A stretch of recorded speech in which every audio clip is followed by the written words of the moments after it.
Hi there, this is the Queen Snatcher trap in the Scandinavian.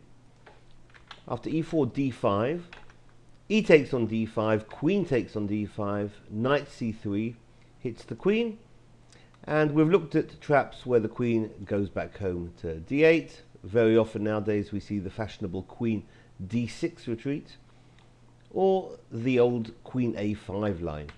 After queen a5, d4 is played, knight f6, knight f3, bishop g4, and that pins the knight on f3. And very often in these type of lines, black will try to play knight c6 with long castles, and the rook's going to bear down heavily on the d-file, and the pawn push e5 can open up offensive lines for the rook.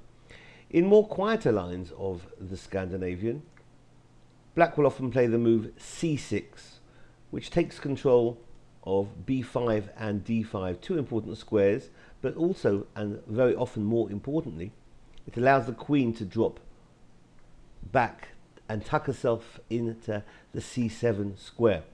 So here, that doesn't happen, and we'll see that black gets punished for not playing the c6 line. After h3 hitting the bishop, bishop h5, now bishop d2, and there's potential discovered attacks now on the queen as soon as the knight on c3 moves away.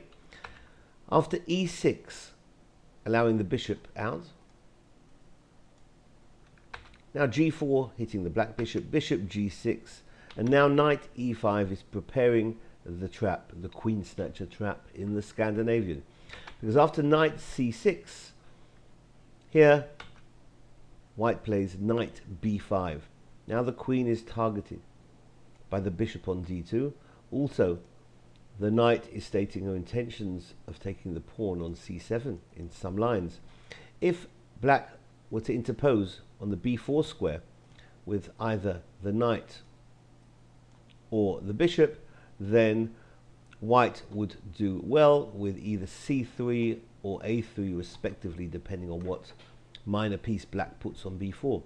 If instead the queen drops back to b6, then the other knight on e5 makes her way to c4, basically forcing queen takes b5. And after queen takes on b5, knight d6 is check, and queen, and the bishop on f1 is hitting the queen as well. Black here is losing, and this has been the Queen Snatcher trap in the Scandinavian. Thanks for watching. Bye-bye.